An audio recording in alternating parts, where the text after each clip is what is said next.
Have you ever met someone who, when invited for a car ride, makes excuses, sucks air through their teeth, or simply says I'm taking an Uber?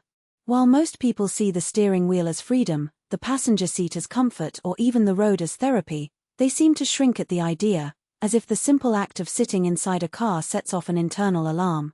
It's not cool. It's not morning. Behind this apparently simple refusal, there is a psychological labyrinth that few stop to decipher, and that reveals much more about the human mind than we imagine. Before you judge, no, they are not difficult or antisocial. Not liking driving a car is not a character defect, just as preferring tea to coffee does not make someone a criminal. Some simply don't feel safe inside those square meters of metal and glass, and this has explanations that range from hidden traumas to self-protection mechanisms so deep-rooted that the person themselves don't always recognize them. But then, why can such a common object, almost an extension of the modern body, generate such resistance? Imagine, for a second, that the car is not just a means of transport. For those who avoid it, it can be a capsule of vulnerability. Perhaps, at some point in life, that enclosed space became the stage for family fights that echo to this day, arguments between parents in the front seat, heavy silences after bad news, or even the smell of alcohol on the breath of someone who shouldn't be driving. The brain archives these memories and, years later, triggers warning signals as soon as the door closes. It's not safe here. Bad things happen here. It's no wonder that some people feel a knot in their stomach at the thought of getting into a car, even though they rationally know that nothing wrong will happen. Other times, the problem is not the past, but the constant present. For those who suffer from anxiety, a car is a space of imprisonment. You are there, trapped, with no control over direction, speed, or unforeseen events. Every horn sounds like a scream, every sudden brake sounds like a scare, and the feeling of being at the mercy of another driver, or even your own destiny, can be paralyzing. It's as if the hypervigilant brain is whispering, if something goes wrong, you have no way out. And then, what should be a simple trip turns into a countdown to disaster, even if it never happens. There are also those for whom the car is an uncomfortable mirror. Sitting in the passenger seat, especially next to someone who drives confidently, can trigger feelings of inadequacy. Why can't I do this? Why do I feel so small here? For people with low self-esteem or who grew up hearing that driving is for responsible adults, the act of being driven, instead of taking, can feel like confirmation that they haven't arrived there yet. The car, in this case, is not a vehicle, it is a test that they are failing. But here's the fascinating side of this story. This aversion may actually be a superpower in disguise. People who avoid cars often develop a unique relationship with the world. They observe more the streets, the smells, the sounds, things that those who are locked inside a car miss. They walk, take the bus, cycle, and at this slower pace they discover details that others ignore. The bakery hidden on the corner, the flower seller who always smiles, the alternative route that no one knows about. Without realizing it, they regain a type of freedom that the car promises, but doesn't always deliver. The freedom to be present, to feel the ground beneath their feet, to not be held hostage by the rush. And there's more. Those who don't like cars generally have a keen radar for danger. It's not paranoia, it's heightened intuition. They notice when a driver is distracted, when a street seems too dark, when the weather is prone to accidents. While many, they blindly trust the machine, they question, they calculate, they protect themselves. In a world where we drive on automatic, this distrust may be, ironically, what keeps people safer. If you identify with this, no, you are not boring, nor fearful, nor difficult to deal with. You simply process the world in a way that prioritizes emotional security over convenience. And, deep down, this is a form of wisdom. Because in an era where everyone runs, those who stop to feel the way, even if that means walking, end up living more intensely. So the next time someone says but just get in the car, hey, remember, it's not just anything. It's a choice. It's a story. It's a way of being that, in the end, may be teaching you much more about freedom than any road. So, do you also avoid driving? Tell us in the comments what bothers you or what good things you discover by not depending on him. Share with those who need to hear that it's okay to prefer other paths. And if you liked this reflection, activate the bell so you don't miss the next ones. After all, life is full of roads, but the best stories often happen outside them. Until next time. Pedestrian ## symbol. Continuation of the original text, about avoiding driving a car, expansion with engagement techniques. But why, after all, does the car become such a heavy symbol? Think about it. From an early age, we are taught that having a car is synonymous with freedom. Advertisements show empty roads, winds in your face, a life without limits. But, in practice, this freedom comes with a hidden instruction manual. Pay the IPVA, the insurance, the inspection, the fuel that goes up every week, and don't forget to hope you don't crash, don't get robbed, don't get stuck in traffic, or, worst of all, don't depend on anyone to pick you up when yours decides not to call. And then, unintentionally, the car turns into a trap disguised as privilege. You get the key, but you lose the right to complain. What do you mean, you don't like driving? But it's so practical. As if practicality compensated for the invisible weight of being a hostage to an object that, deep down, is also a hostage. To the asphalt, to laws, to planned obsolescence. People who resist this are not running away from freedom, are questioning its price. And, ironically, it is in this questioning that many find a more genuine freedom, to choose when, how, and if they want to move. What does no to the car reveal about you? If you are one of those who prefer the bus, the bike, your own body, or even nothing, yes, staying at home is also a valid choice. You probably carry some of these brands. 1. You value time more than speed. It's no wonder that traffic is one of the biggest sources of modern stress. Those who avoid cars often refuse to exchange minutes of life for meters of asphalt. He prefers to arrive later, but arrive in one piece, without the anger in his chest, without the fatigue of fighting for space on a track that seems to shrink every year. 2. You distrust solutions that create new problems. A car solves the mobility problem, and creates 10 others: debt, pollution, sedentary lifestyle, parking anxiety. You prefer minor problems, or even embrace the hassle, like waiting for a bus, rather than having to manage a gear that never stops demanding. 3. You have a different relationship with space. Those who walk or take public transport see the city in a different way. They notice the trees, the smells, other people's conversations, the architecture. The car insulates, the other means integrate. You're not just moving, you're living the way. 4. You understand that independence is not synonymous with possession. Society confuses having with being free. But anyone who depends on a car also depends on gas stations, mechanics, insurance, and traffic laws. Your independence lies in not needing any of this, or in knowing that you can live without it. 5. You have a radar for social hypocrisy.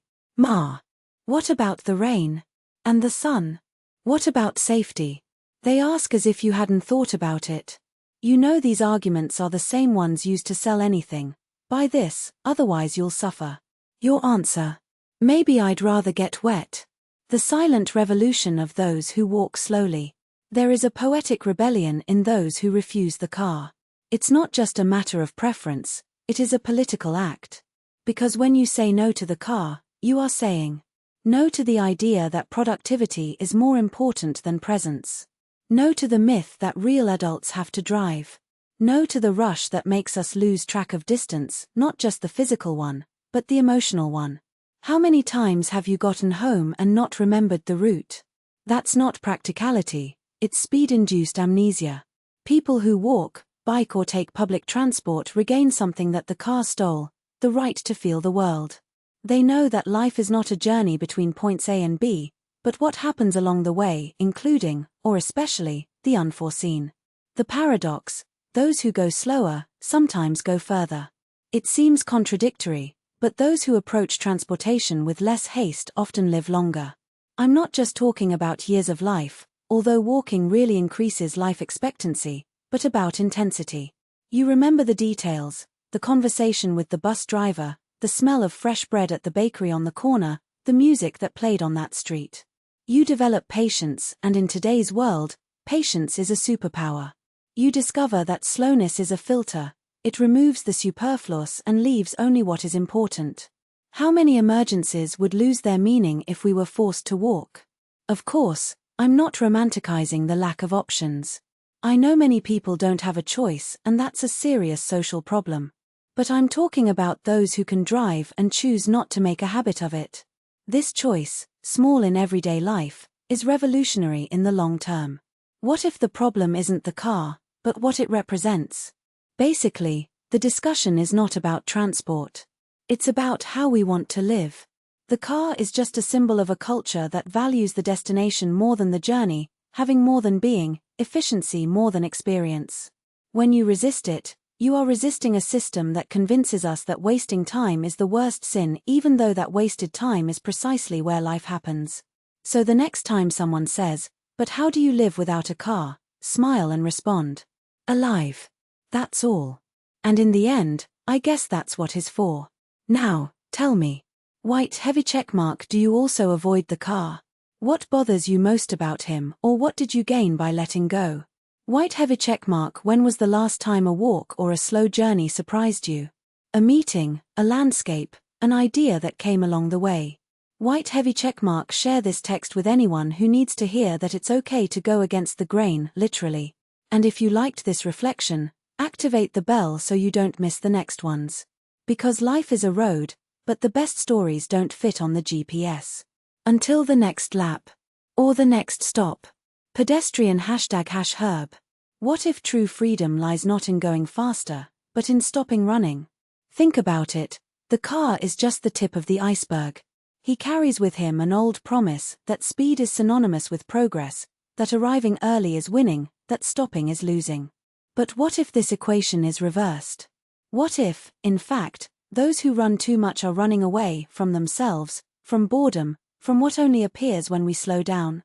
There is a silent rebellion in choosing the bus instead of Uber, the bicycle instead of the motorcycle, one's own feet instead of the accelerator.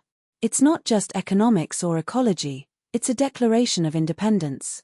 Independence from a system that taught us to measure life in kilometers per hour, in instant deliveries, in likes that arrive before we even feel what is happening. What do you gain when you lose your rush? Memory. How many streets in your city do you really know, not in passing, but through experience? How many smells, sounds, faces were lost in the closed car window? Creativity. The best ideas are not born in gridlocked traffic, they are born in the fertile boredom of waiting, in the swaying of the train, in the rhythm of the steps. Humanity. How many times have you exchanged a smile with a stranger on the subway? How many stories have you heard on the park bench that you would never have heard if you were behind the wheel? The car is not the villain. The villain is the illusion that without him life stops. But life doesn't stop. She just changes pace. And it is at this slower pace that we discover things like the coffee at the bakery on the corner tastes better when you walk there and talk to the owner. Rain is not a traffic problem, it is a spectacle when you have time to feel every drop. People are not obstacles in the way, they are characters in a story that you only see when you leave the bubble of metal and glass. Try this.